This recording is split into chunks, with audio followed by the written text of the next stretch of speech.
Bonjour, nous allons expliquer la méthode des coûts complets et pour ce faire, il y aura 4 vidéos. La première vidéo sera l'objectif de distinguer les charges directes et indirectes et surtout de savoir comment on traite les charges indirectes.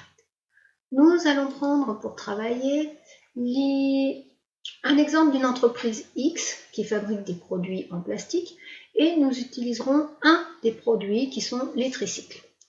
On nous donne quelques informations de base. Un tricycle, il lui faut 1,5 kg de matière première, 3 roues, 250 g de matière plastique et 100 g de caoutchouc, plus 2 pédales et un guidon.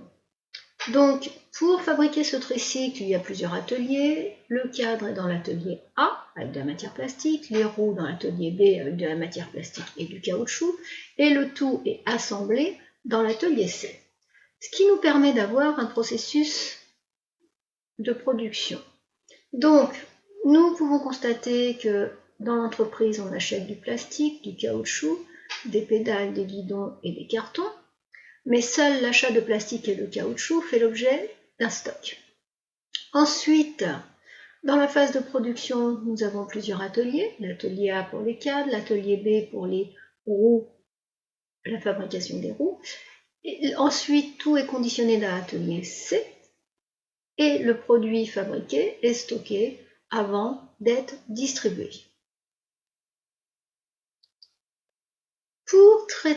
Pour calculer des coûts complets, on utilise bien évidemment les charges qui viennent de la comptabilité financière, on prend les charges d'exploitation et les charges financières, comme pour les coûts variables.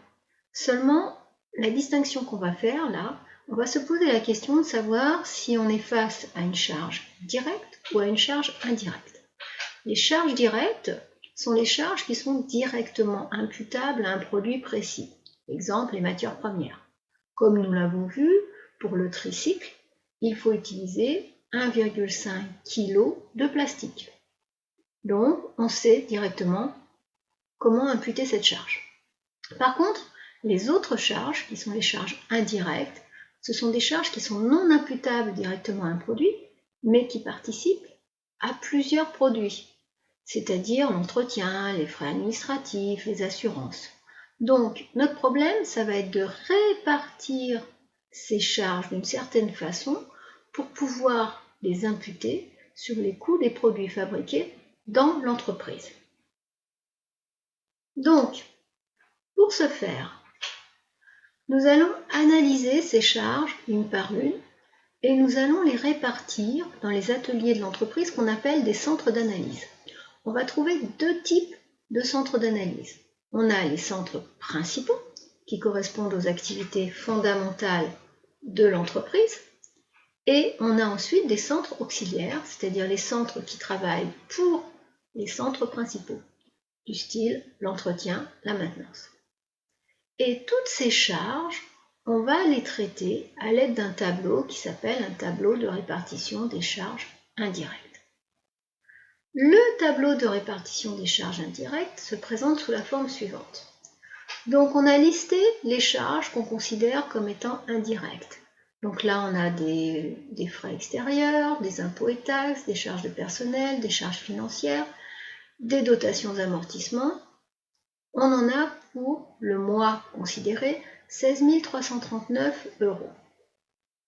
Dans les centres, on constate qu'on a un centre auxiliaire et des centres principaux. Le centre auxiliaire, c'est l'entretien.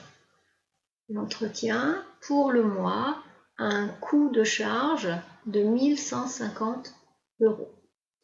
Et à côté, on a les centres principaux qui correspondent aux différentes phases du processus de production, c'est-à-dire d'abord l'approvisionnement, l'atelier A, B et C qui font partie de la phase de production, et on a la distribution et l'administration qui sont la phase de distribution. Donc, les clés de répartition de chaque ligne de charge ont été déterminées par le contrôleur de gestion en fonction d'une consommation estimée dans chaque atelier. Donc on est arrivé à une répartition primaire où tous les centres sont concernés. Seulement, l'entretien, c'est un centre auxiliaire. Donc ce centre, il va falloir le ventiler sur les centres principaux. Donc comment on fait? Hop, petite manip, on récupère notre tableau Excel. Donc ce centre auxiliaire, on va le mettre à 0. Donc je lui enlève le montant qui figure dedans, c'est-à-dire les 1150 €. Et je vais ventiler cette charge, 1150 €, je vais la bloquer, au prorata de clé de répartition qu'on m'a donnée sur cette ligne. Donc ça veut dire que l'atelier A va prendre 20% des dépenses d'entretien. L'atelier B en prendra 16, 24 pour le C et ainsi de suite. Donc, puisque j'ai mis ma formule de calcul, je la tire jusqu'au bout et je répartis donc ces 1150 € sur les centres principaux. Par contre, l'approvisionnement n'en fait pas partie. Ensuite, je vais faire le calcul définitif de mes centres pour pouvoir ensuite travailler. Donc, bien évidemment, je prends le total de la répartition primaire, auquel j'ajoute la répartition de la maintenance. Donc, bien évidemment, dans le centre auxiliaire entretien, je suis à 0.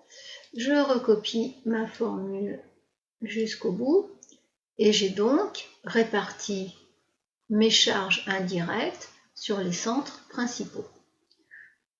Je constate donc, par exemple, pour la fonction approvisionnement, que j'ai 3486 € de charges indirectes. Ensuite, ces charges indirectes, il faut se poser la question, comment vais-je les imputer indirectement sur mes produits plutôt. Donc, on choisit des unités d'œuvre. Par exemple, pour la matière première, l'approvisionnement, on estime que ces charges, on va les répartir en fonction des kilos de matière première achetée.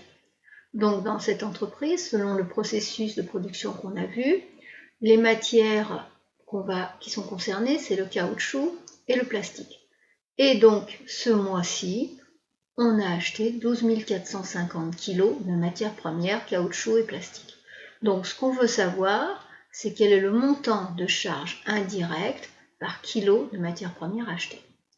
Pour ce faire, on prend le montant total des charges indirectes et on divise par le nombre d'unités d'œuvre. Et on obtient 0,28. Ce qui veut dire que chaque fois qu'on achète 1 kg de matière première, on a 0,28 € de charge indirecte d'approvisionnement. Donc, je reproduis mon calcul de coût d'unité d'œuvre sur les autres ateliers et je trouve ainsi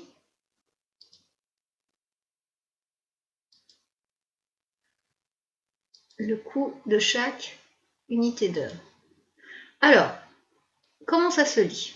Dans l'atelier A, chaque fois que j'utilise 1 heure de machine, j'ai 10 € de charge indirecte.